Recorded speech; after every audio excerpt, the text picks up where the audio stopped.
여러분 모두 오늘까지 여기까지 오시느라고 다들 수고 많으셨습니다. 뭐 인생을 돌아보면 잘하고 못하고가 뭐가 있겠습니까? 이렇게 여기까지 걸어오고 달려온 것만으로도 우리 모두가 서로 치아할 일이 아닌가 생각됩니다. 여러분 모두에게 수고하셨다는 말씀 인사 전하고 싶습니다. 오늘 우리가 함께 읽은 말씀은요, 전도서인데요. 전도서는 누가 썼는가 하면 이 세상에서 가장 지혜로웠던 사람이라고 알려져 있는 사람이 썼습니다. 바로 솔로몬이죠. 근데 솔로몬이 또 언제 썼는가 하면요, 그 인생의 마지막 즈음에 썼습니다. 그 한평생의 인생을 거의 다 살고 나서 인생을 돌아보면서 그가 한평생의 삶에서 얻었던 것을 정리한 책이 전도서다, 이렇게 보시면 돼요. 솔로몬이 쓴 책이 잠언도 있습니다만 잠언은요, 젊어서 쓴 거예요. 젊어서 썼기 때문에 또 젊은 자녀들에게 주는 교훈이에요. 그건 젊은이들은 인생을 이렇게 살아라 하는 교훈이 잠언이라면, 전도서는요, 한평생의 인생을 살고 나서 내가 살아보니 인생이 이렇더라 하는 것을 세상에서 가장 지혜로웠다는 사람이 한평생 살고 나서 정리한 게 전도서예요. 그래서 전도서가 굉장히 깊이가 있다, 이렇게 말할 수 있죠. 오늘 전도서에서 우리가 이제 그걸 집약해서 말하자면 이렇습니다. 솔로몬이 이렇게 말해요. 인생 한 평생 살아보니까 다 헛되더라, 이야기해요. 모든 것이 헛되고 헛되더라. 왜 헛된지 아세요? 첫 번째는요, 모든 게 다 지나가니까 헛되더라. 아무리 즐거운 순간도, 아무리 행복한 순간도 다 지나가 버리더라. 그러니 붙잡히는 게 없는 거예요. 한평생을 살고 수많은 일을 한 것 같은데 내 손에 남은 게 없는 거예요. 모든 게 다 지나가 버렸어요. 그러니 야, 인생 참 헛된 거구나, 그렇게 말해요. 또 한 가지 헛된 이유는요, 죽는다는 거예요. 결국은 죽음으로 끝나는 거구나. 내가 아무리 어마어마한 왕궁을 짓고 성벽을 짓고 어마어마한 것을 해도 그래도 죽으면 끝이잖아요. 내가 죽고 나면 그걸 누가 가질지는 나는 그건 나하고 아무 관계없는 일이잖아요. 그러니 인생은 모든 게 다 지나가 버리고 결국 죽음으로 끝나니까 참 헛된 거구나 하는 게 솔로몬의 그 인생을 바라보는 탄식인데요. 그러면 어떻게 살아야 할까? 이 헛되고 헛된 인생을 어떻게 살아야 할까? 솔로몬이 두 가지를 간단하게 답을 줘요. 얼른 생각하면 여러분, 그 당연한 건데 이렇게 생각할 수 있어요. 첫 번째는 뭐냐 하면요, 하나님을 기억하라는 거예요. 결국 인생은 다 흙으로 돌아가요. 그리고 우리의 영은, 우리의 몸은 다 흙으로 돌아가고 우리의 영은 하나님께로 돌아가요. 그러니까 네 영이 하나님께로 돌아가기 전에 창조주 하나님을 기억해라. 하나님이 너의 삶을 심판하실 것을 기억하라는 거예요. 그게 첫 번째 주는 훈계예요. 결국은 너는 너희에게 생명을 주신 분에게로 다시 돌아간다. 그리고 그분 앞에 설 때에 네가 한평생 어떻게 살았는지에 대해서 설명해야 될 거야. 어떤 인생을 살았는지 말해야 될 거야. 그러니까 그거 기억해 하는 게 첫 번째 훈계예요. 그다음에 두 번째 훈계는 뭐냐 하면요, 그러니까 두 번째는요, 사는 동안에 즐겁게 살아라. 그렇게 말해요. 오늘 우리가 말씀 그대로예요. 이거 맛있는 거 먹고 포도주도 즐겁게 마시고 먹고 마시고 살라는 거예요. 이거 참 이상하죠. 조금 뜻밖이죠. 우리 생각에는 막 경건하게 금식하고 밤낮으로 기도하고 이렇게 살아야 될 것 같은데 싶은데 아니에요. 솔로몬은 그렇게 말하지 않아요. 먹고 마시고 즐겁게 살라고 그래요. 그리고요, 네 옷을 항상 희게 입어라. 희게 입는다는 건 무슨 뜻인가 하면 옷을 깨끗하게 단정하게 입으라는 거예요. 비싼 옷 입으라는 거 아니에요. 비싼 옷 아니더라도 깔끔한 옷 입고, 그리고 머리에는 기름도 좀 바르고 그렇게 다니라는 거예요. 옛날에 기름이라는 건요, 화장하라는 거예요. 예쁘게 좀 꾸미라는 거예요. 몸에 향수도 좀 치고, 그리고 옷도 좀 깔끔하게 입고, 그럼 우리가 한결 기분이 좋잖아요. 그렇게 자기 자신을 잘 가꾸며 살라는 거예요. 그러면 또 이렇게 말해요. 너의 아내와 함께 즐겁게 지내라, 이래요. 이때 아내라는 것은 꼭 아내만을 의미하는 건 아니에요. 네가 사랑하는 사람들, 좋은 사람들과 함께 더불어서 즐겁게 지내라고 그렇게 권면하는 거예요. 정리하면 이런 거예요. 하나님을 기억하라. 인생의 큰 울타리를, 하나님이라고 하는 울타리를 기억하며 울타리를 치는 거예요. 그리고 그 울타리 안에서 즐겁고 행복하게 살라는 거예요. 먹고 마시고 누리고 좋은 사람들과 함께 식탁에 앉아서 같이 대화하고 즐거워하면서, 그러면서 인생을 누리라는 거예요. 그게 이 헛되고 헛된 인생을 그래도 우리가 잘 사는 길이라고 솔로몬은 얘기하고 있는 거예요. 이것은 향락이나 쾌락과는 달라요. 어떤 사람들은 인생을 즐긴다는 게 막 미친 듯이 술 먹고 밤새 돌아다니고 춤추고 막 욕정을 주체하지 못해 자기 욕망대로 사는 게 그게 인생을 즐기는 건가 생각하는데, 그거 아니잖아요. 그건 나중에 돌아서고 나면 그 다음 날 되면 막 머리가 깨어질 듯 아프고 막, 그리고 막 왜 그랬나 후회스럽고 이러잖아요.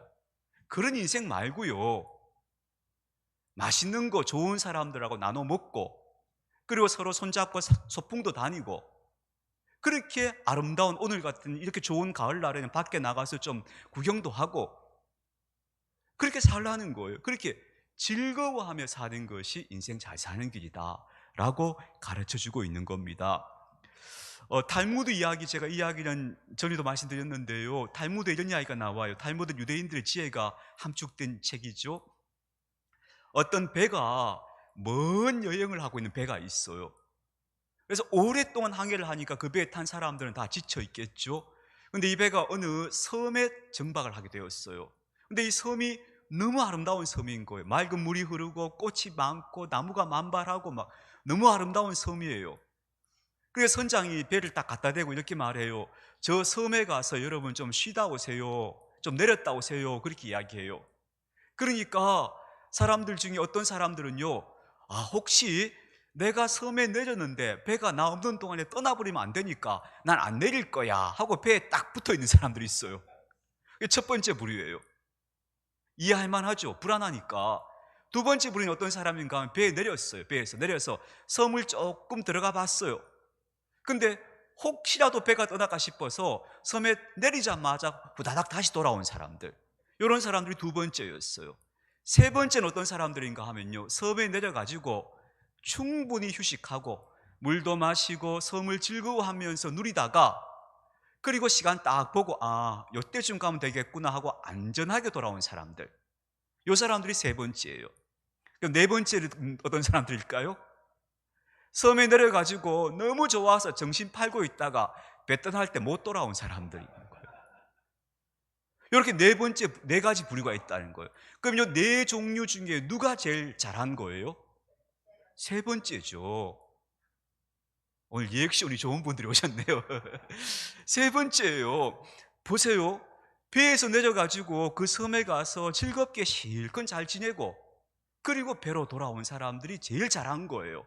이게 무슨 말인가 하면요, 우리가 결국은 인생이란 게 긴 여행인데, 그 여행 중에 이 세상의 아름다운 것들을 충분히 누리라는 거예요. 나는 하나님 나라 가야 되니까 이 세상 것 절대 안 돌아볼 거야, 난 오로지 기도하고 막 이렇게만 살 거야, 그거 별로 지혜로운 태도 아니에요.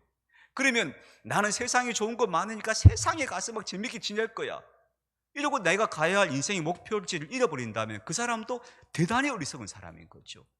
중요한 건 내가 가야 할 인생의 목표가 있다는 걸 알아요. 그걸 기억해요. 그러면서도 하나님 주신 이 땅에서 마음껏 즐거워하는 것, 그게 바로 가장 지혜로운 것이다 하는 것이 솔로몬의 권면인 거죠. 자, 그렇다면 여러분, 여기서 우리가 조금만 생각을 더 들어가 볼게요. 그런데 우리는 왜 우리의 인생을 즐겁게 누리지 못하는가? 여러분의 인생을 즐겁게 누리고 계세요? 뭐 그렇게 그래요 라고 대답할 만한 분이 그리 많지 않을 것 같은데요, 그렇다 치고 그럼 왜 그런가? 성경에 가인과 아벨 이야기 나오는 거 아시잖아요. 어, 태초에 아담과 하와가 낳은 두 형제가 가인과 아벨이었잖아요. 이 결국 형 가인이 동생 아벨을 살해하는 것으로 슬픈 비극으로 끝나죠. 근데 이 이야기가 되게 재밌어요. 가인이라는 이름의 뜻이 무슨 뜻인가 하면요, 무언가를 획득하다, 소유하다 이런 뜻을 갖고 있어요. 영어 단어로 보자면 GAIN, 개인과 매우 아주 비슷한 뜻을 가지고 있어요. 뭐냐 하면요, 가인이라는 사람은요, 뭔가를 소유하고 획득하고 자기 것으로 만들어야 된다고 생각하는 사고방식을 갖고 있는 사람을 상징해요.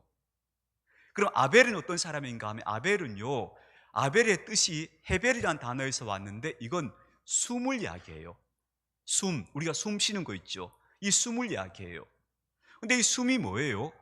하나님께서 흙으로 사람을 지으시고 그 코에 생기를 불어넣었다 했잖아요. 그 숨이에요. 다시 말하면 아벨은 하나님이 주신 생명을 사는 사람이에요. 생명에 충실한 사람이에요. 근데 가인은 소유, 내 손에 쥐는 것, 여기 집중해 사는 사람이에요. 근데 어떻게 돼요?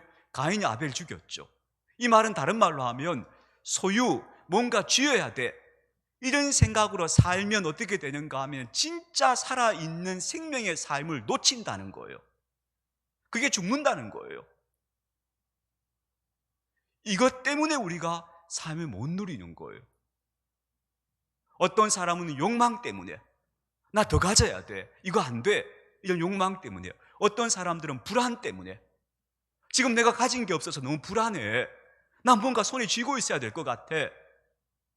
이것 때문에 사람들이 실제로 내가 지금 오늘 살고 있는 삶을 즐겁게 못 누리는 거예요. 이게 바로 가인과 아벨의 이야기가 주는 매우 중요한 메시지예요. 그래서 예수님께서 뭐라 하셨죠? 얘들아, 내일 일을 위해서 염려하지 말고 오늘, 너희가 오늘을 살아. 저 하늘을 날아다니는 새를 보고 들에 피어있는 백합화를 봐. 쟤들이 염려하는 거 봤어? 쟤들이 불안해하는 거 봤어? 그런 불안, 염려 딱 걷어버리고 너는 오늘을 즐겁게 살아. 그렇게 예수님 말씀하신 거예요. 그리고 성경은 우리에게 이렇게 말해줘요. 항상 구약 성경의 중요한 정신인데요, 땅은 네 거 아니야. 너는 아무것도 소유할 수 없어. 결국은 너는 다 놓고 가야 되는 존재야. 그러니까 네 거 없어. 땅도 하나님 거고 생명도 하나님 거고 모든 거 하나님 거야. 네 거 없으니까 네 거 가지려고 하지 마. 너는 그냥 있는 동안에 주신 것을 누리다가. 이게 성경의 정신이에요. 우리가 이 정신을 굳게 붙잡지 못하면 우리는 계속해서 생을 허비하는 사람이 되는 거예요. 못 누리는 사람이 되는 거예요. 그래서 여러분, 제가 오늘 꼭 말씀드리고 싶은 게 뭐냐면 생각이 바뀌어야 한다. 생각이. 무슨 생각? 어떻게 바뀌어야 하는가? 인생은 소유가 목적이 아니고 누리는 게 목적이다. 이걸로 생각이 안 바뀌면 우리는 계속 소유, 손에 쥐는 거, 여기에 집착하다가 정말 누리지 못하는 인생을 다 흘려보내고 만다 하는 것을 오늘 꼭 말씀드리고 싶은 겁니다. 그래서 여러분, 우리가 누리는 삶을 살려면 그 삶의 뿌리에 뭐가 있어야 되는가 하면 바로 감사가 있어야 합니다. 감사. 근데 그 감사가 어떤 감사인가 하면 이런 거 있잖아요. 하나님 감사해요 해놓고 근데 마음 한구석에는 뭔가 부족해. 이 감사가 일까요? 아니에요. 진짜 감사는 뭐냐 하면요, 하나님 충분합니다. 하나님 충분합니다 라고 말할 수 있을 때 우리가 진짜 감사하고 있는 거예요. 저는 지난 주일에 우리 청년부 지인이가 우리 청년부하고 저하고 우리 식사하러 가자 해서 정말 맛있게 회를 막 얼마나 많이 먹고 왔는지 몰라요. 한떡 쏴서 회도 먹었죠. 또 지난 주간에 또 회 먹고 나니까 그 다음 날은 속이 좀 느끼하다 해서 또 보리밥도 사 먹으러 갔죠. 또 며칠 있다가는 또 돈가스 먹고 싶다, 돈가스도 먹으러 갔어요. 세상에 지금 제가 먹고 싶은 것 중에 제가 못 먹는 게 있는가 생각해 보니까 하나도 없는 거예요. 여러분 안 그러세요? 여러분 뭔가 먹고 싶어 하는데 여러분 그거 못 먹고 사시는 분 계세요? 여러분이 입고 있는 옷은 어때요? 철마다 옷을 버리는 게 더 많은 분도 있지 않나요? 우리가 옷이 없어서 못 삽니까? 우리가 사는 집은 어떻습니까? 하루 24시간 틀면 더운 나오지 않습니까? 이런 세상을 도대체 누가 살아봤겠습니까? 옛날 임금님인들 이런 세상을 살았겠습니까? 도대체 우리한테 뭐가 더 필요합니까, 여러분? 얼마나 뭐가 더 필요한 겁니까? 적어도 이런 문제에 대해서는 우리가 하나님, 저는 더 필요한 게 없습니다 라고 말하는 게 당연한 거 아닐까요? 그래야 되는 거 아닐까요? 그게 저는 진짜 감사라고 생각합니다. 하나님 충분합니다. 제가 더 필요한 건 없습니다, 하나님. 이렇게 딱 말할 수 있을 때, 그때 나는 감사의 사람인 거고, 그런 감사의 기반 위에서 우리의 삶은 비로소 누려지기 시작하는 거죠. 그렇겠죠. 늘 마음속에 결핍이 있어요. 아, 이거 안 돼. 이 정도로 안 돼. 이런 마음을 갖고 있는 사람이 어떻게 그 사람이 삶을 누릴 수 있겠어요? 절대 못 누리죠, 그런 사람들. 예수님께서 베세다 들녘 빈들에서 5천 명이 넘는 사람들을 먹이시면서 그날 막 분위기를 한번 상상해 보세요. 5천 명이 넘는 배고픈 사람들이 다 배불리 먹고 막 사람들이 얼마나 좋았는지 막 예수님을 붙잡아 왕으로 세우려 했다 하잖아요. 너무 행복한 잔치가 거기 벌어졌어요. 근데 사실은 그 잔치에서 먹은 게 뭐였는가 하면 보리떡하고 물고기였어요. 보리떡은 우리말로 하자면 바꾸자면요, 보리밥이에요. 꽁보리밥. 물고기도 별거 아니에요, 그거. 너무 흔하고 흔한 가난한 사람들의 음식이에요. 그 사람들이 행복해하면서 막 즐거워했던 것이 산의 진미 아름다운 걸 먹어서 그런 거 아니에요. 꽁보리밥 먹고 보잘것없는 것을 먹었지만 함께 거기서 먹고 마시면서 즐거워할 수 있었던 거예요. 그래서 그 잔치가 놀라운 잔치였던 거죠. 우리가 우리의 삶을 그렇게 누리는 사람들이 될 수 있기를 주님의 이름으로 축복합니다. 누리는 사람으로 살아야 합니다. 저는 우리 사회도 더 이상 경제 성장을 사실은 해서 안 된다고 생각하는 사람이거든요. 근데 여러분, 제가 이렇게 말하니까 목사님 너무 꿈 같은 얘기를 해 하지만 아닙니다. 요즘 경제학자들이 실제로 그렇게 얘기합니다. 적정 급여의 경제를 지키자. 더 이상 성장하지 말자. 왜냐하면 경제 성장을 지속할수록 자연은 더 파괴됩니다. 그래서 이래 가지고는 인류가 살 수 없다. 이제 경제 성장 그만하고 어느 정도의 삶의 수준을 우리 계속 유지하는 정도로만 경제 정책을 정하자고 끊임없이 촉구하는 학자들이 계속 늘고 있어요. 결코 이상한 말이 아닙니다. 지금 우리가 살고 있는 수준 충분합니다. 물론 예외적인 분도 있겠습니다만 대부분은 충분할 겁니다. 주님 충분합니다라고 말하고 여러분이 살고 있는 삶, 여러분에게 주신 것들을 마음껏 누리시기를 바랍니다. 그래서 행복의 가장 강력한 적은 불안일 겁니다. 다른 거 아닙니다. 여러분이 지금 더 가지지 못해서 행복하지 못한 게 아니고 불안해서 행복하지 못한 겁니다. 그 불안을 해결하시기 바랍니다. 그 불안을 잡아야 합니다. 그래야 우리가 행복해집니다. 저는 저희 아버님의 마지막 시간을 함께 보내면서 저희 아버님, 이게 제가 참 가슴 아픈 이야기인데 이거는 오늘 좀 얘기를 나눠볼까 싶어요. 우리 아버님이 치매가 중증으로 이제 발전이 됐는데 그래도 저를 알아보시고 저한테는 계속해서 제가 옆에 있으면 뭘 자꾸 주셔요. 뭐 자꾸 이렇게 그냥 자꾸 헛소리 짓을 하시는 거예요. 이것도 너 가져가라, 이것도 너 가져가라 하고 제 앞에 아무것도 없는데 그걸 자꾸 뭘 가져가라 그러셔요.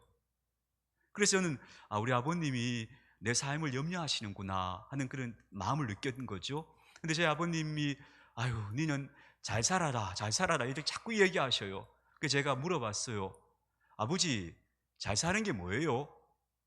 물어봤어요. 근데 치매에 걸린 우리 아버지가 대답하시는 말이 부자 되는 거지, 이렇게 말씀하시는 거예요. 그 대답 듣고 저 너무 슬펐어요. 왜 슬펐는가 하면 우리 아버지가 평생 이 생각을 하셨다면 당신의 삶이 행복하실 리가 없었구나. 부자 되는 게 잘 사는 거지라고 생각하셨다면 우리는 한 번도 부자였던 적이 없거든요. 그럼 우리 아버지는 한평생 얼마나 힘드셨겠어요. 그런 인생 사셨구나 싶어서 너무 가슴이 아프고 슬프더라고요.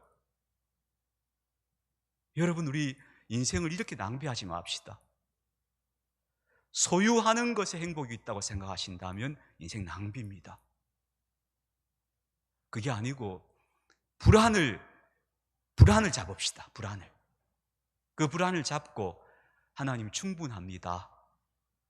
딱 감사의 마음을 먹고 그리고 그 위에 서서 주신 삶을 아름답게 누리십시오. 즐겁게 사십시오. 그러다가 하나님 나라에 늦지 않게 가시면 됩니다. 배 떠나기 전에 그 배 타고 하나님 나라 가시면 됩니다.